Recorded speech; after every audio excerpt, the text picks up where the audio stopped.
Regardez ce que disait votre conseiller Thomas Piketty.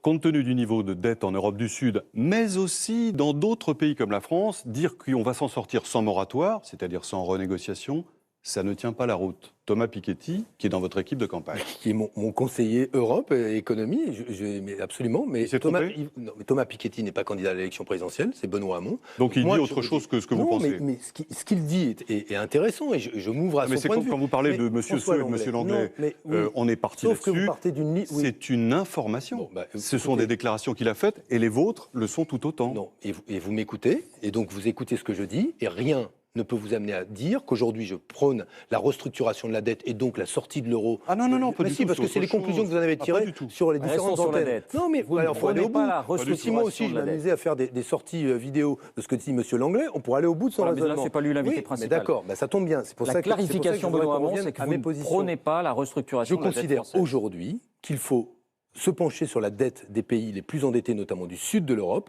qu'il faut venir sur la nécessité de la mutualisation de la dette européenne. Ça me paraît une évidence. Mais je pense que ce sera possible grâce à une assemblée démocratique de la zone euro, parce que la clé repose justement sur le fait de sortir de ce face-à-face des gouvernements entre eux, sur cette anomalie démocratique. Je viens de vous faire une réponse.